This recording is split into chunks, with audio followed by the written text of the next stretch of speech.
आज मैं ऊपर आसमान नीचे, एकदम हल्का हल्का, मतलब पेट साफ बंद भी होगा, पेट भी साफ होगा।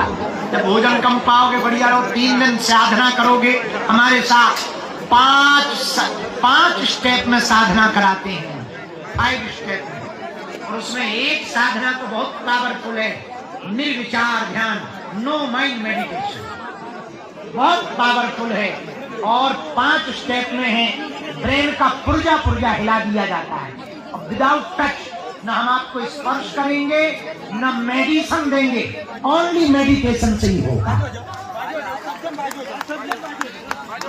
जुलाई के महीने में 3 दिन का सेशन हमने डेट निकाल ली। अब हमने एक और बदलाव किया। देखिए भैया जी बीमार हैं, स्ट्रेचर पे आए हैं।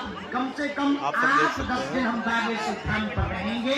बालाजी हनुमान जी महाराज की कृपा हो जाए, इन पर ठीक हो जाए। अर्घियां लगा करके उनको भभूति बांटेंगे। कल भी हमने सोचा है यहाँ पर भी कि कल भी पालकी लेकर के कुछ लोग आए थे, चलिए कहाँ से आए थे? बरली,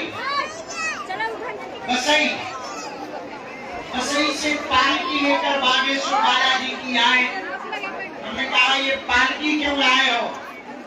बोले गुरुजी आपको बुलाने के लिए। हमने पूछा क्यों?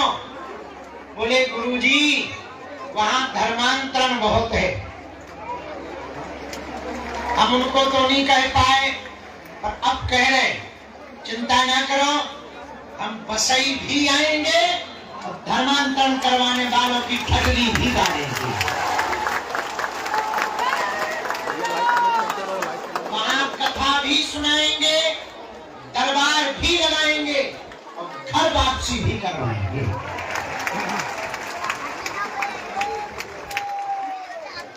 सनातन मठ मुंबई का, जहां बालाजी पर बड़े भव्य रूप में विराजमान है। भैया यहाँ दरबार हर 2-3 महीने में हम इसलिए लगाते हैं, जो मुंबई से वहां नहीं पहुंच सकते, हम ही आ जाते हैं,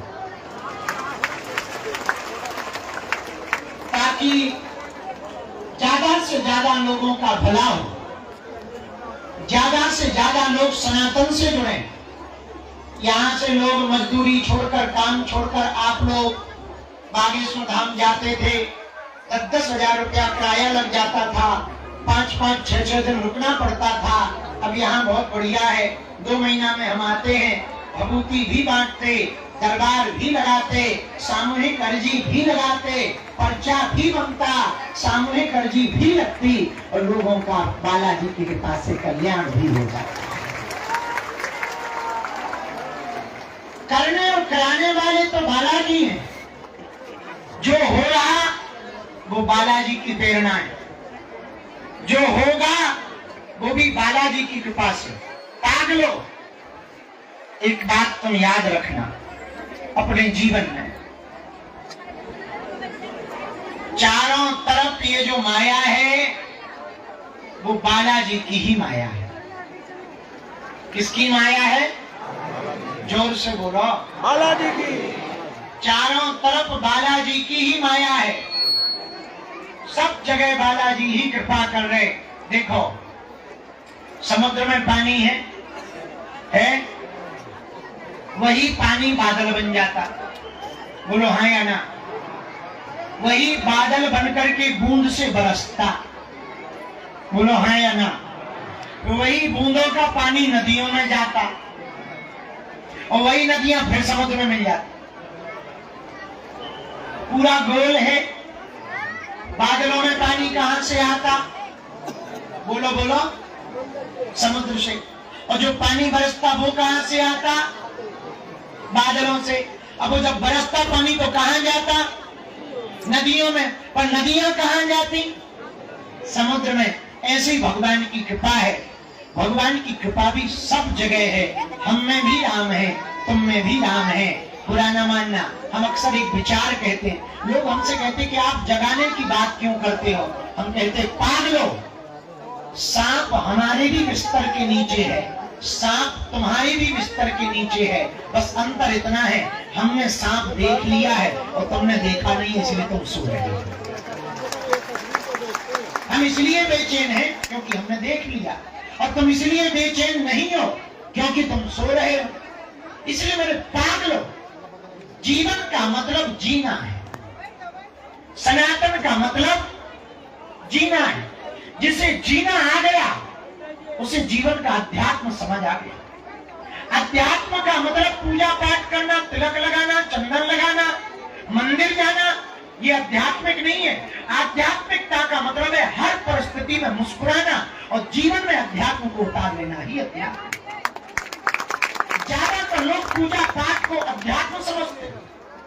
पूजा पाठ तो एक फर्ज है जो निभाना पड़ेगा, तिलक लगाना एक फर्ज है, निभाना पड़ेगा।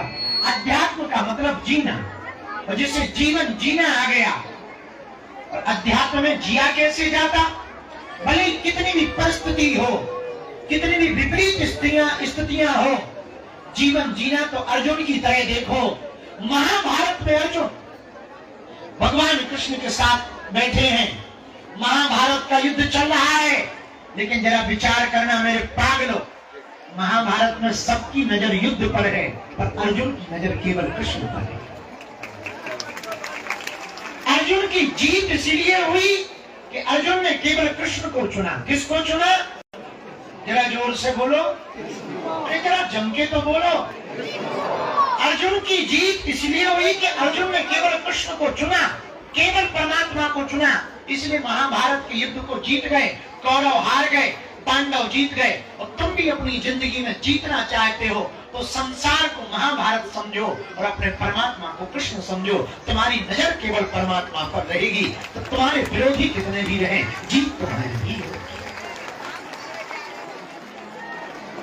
दूसरी बात पागलों, याद रखना, जिसे भी जीतना हो संसार में, हमारे विचार को याद कर लेना, शायद तुम्हारा जीवन बन जाए। और वो जीवन ये है कि भीड़ तुम्हारे साथ होगी तो तुम्हारी जीत ना होगी, भगवान तुम्हारे साथ होगा तो तुम्हारी जीत होगी। भीड़ तो कौरवों के भी साथ थी, पर क्या कौरव जीते? नहीं। कौन जीता? पांडव। पांडव तो 5 भाई थे, कौरव तो 100 भाई थे, पर 100 हार गए, 5 जीत गए। क्यों? क्योंकि ये महत्वपूर्ण नहीं है कि तुम कितनी संख्या में हो, महत्वपूर्ण ये है कि परमात्मा किसके पक्ष में है। दूसरी बात, बड़े ध्यान से सुनना मेरे पागल, हर परिस्थिति में तुम मुस्कुराओ। यदि तुम जीतना चाहते तो अंदर धैर्य लाओ, ठहराओ। इतना धैर्य, पानी में बैठी हुई भैंस जब निकलती है तो कीचड़ ऊपर आ जाता है, और जब कीचड़ ऊपर आ जाता है तो वो पानी पी नहीं होगा, नहीं बचता। लेकिन तब तक नहीं पिया जा सकता जब तक मिट्टी बैठ ना जाए, और वही पानी पी सकता है जिसे इतना धैर्य हो कि मिट्टी बैठने का इंतजार करे, तो वही पानी पीने योग्य हो जाता है। ऐसे ही जीवन भी जीने योग्य हो जाए यदि तुम्हारे दिल में ठहराव, धैर्य आ जाए। थोड़ा ठहरो, थोड़ा देखो, तुम्हारी आज बात नहीं हुई कल होगी, आज नहीं उसने सुनी कल सुनेगा। और हमारे सन्यासी बाबा तो सुनते ही है। ये तुम्हारा चुनाव नहीं है कि तुम यहाँ आए, ये हमारे बालाजी का चुनाव है कि तुम इधर आओ। तुम्हें बुलाया गया है, तुम बुलाए आए हो, और तुम हमारे बुलाए नहीं आए हो। इस मुंबई में कितने लाखों करोड़ों लोग नहीं रहते, पर मात्र तुम ही आ पाए। क्यों? अरे भाई, सब कुतियां प्रयागराज जाने लगी, तो दोना पत्तल कौन जाए? तो परमात्मा चुनता है किसको बुलाया जाए, सबको नहीं बुलाए। शेरों की कीमत इसलिए है कि शेर कम है, और शेर भी यदि कुत्तों की तरह बढ़ जाए तो शेरों का रखरखाव भला कौन करे? तो तुम महत्वपूर्ण इसलिए हो क्योंकि भारत में, दुनिया में भक्तों की पूजा क्यों है? क्योंकि भक्त कम है, अभक्त ज्यादा है, साधु कम है, काल लेनी ज्यादा है, इसलिए साधुओं की पूजा। मेरे पागलों, तुम्हें चुना गया क्या मतलब है? बोलो। ओ भैया अब तो बालाजी ने बुलाया है तो तुम देख सकते हो। मुझे बताए कि तुम गर्मी में बैठे, ओ भाई साहब 3 बजे के बैठे, तो बैठ 2 जाइए, बजे के बैठे, बैठिए पीछे आगे से जगह अंगूठ के बैठे, बैठ जाइए नीचे तो पीछे गर्मी इतनी कि पापों से उड़ जाए, फिर भी तुम सिर पर कपड़ा डाल के बैठे कि अब बाला आएगा, आप पीछे जाओ, अब आएगा। देखो हम आ भी गए। पीछे जाके खड़े रहो। मेरे पागल, हम आप तो गए हैं, क्या कर रहे हो आप? पर एक बात बोले, बैठ जाए सब लोग नीचे बैठिए, तब तक तुम्हारा साथ न छोड़ेंगे बैठिए नीचे बैठो सब लोग। बालाजी के नाम पर। हमारा उद्देश्य चमत्कार दिखाना नहीं है, हमारा उद्देश्य केवल तुम्हारी अर्जी लगाना नहीं है, हमारा उद्देश्य केवल तुम्हारा पर्चा बनाना नहीं है। मुंबई के पागलों, हम आए ही इसलिए कि तुम सदा सदा के लिए हनुमान जी के हो जाओ और हनुमान जी तुम्हारे हो जाओ। एक बात और याद रखना, तुम्हारे जीवन में विपत्ति है, संकट है, भला है। पीछे बैठिए, तुम भी कहोगे कि किस गुरु के चक्कर में पड़ गए जो विपत्ति को भी भला है। हाँ, तुम्हारे जीवन में विपत्ति है, संकट है, भला है, क्योंकि जिनके पैरों में कांटे लगे होते हैं वो मंजिल पर थोड़ा जल्दी बैठ पहुंच जाइए सब जाते लोग, बैठ जाइए थोड़ा आगे पीछे को बैठ जाओ। हैं। जिनके पाँव में कांटे होते हैं वो मंजिल पर जल्दी पहुंच जाते हैं। तो भला है, तो तुम्हारे जीवन में विपत्ति है, तुम्हारे जीवन में संकट है, क्योंकि तुम जल्दी ही बालाजी को पा सकते हो। ऐसा तुम्हारे स्वभाव हो सकता है। पीछे बैठिए जरा, पीछे बैठिए, तीसरी बात, बैठिए नीचे। एक बात और, अरे वही जगह यहाँ पे आप बैठो, तो पीछे जाइए, खड़े रहना तो खाली पीछे जाइए भाई, बैठो। यहाँ आए हो सब जगह हो जाएगा, तो कुछ लेकर जाना या ना जाना, जगह हो जाएगी अपने आप। सदा सदा के लिए बालाजी का बन करके जाना। बैठना हो हाँ वही जगह बहुत है। हमने सुने इनके घर देर है, क्या बैठो भाई।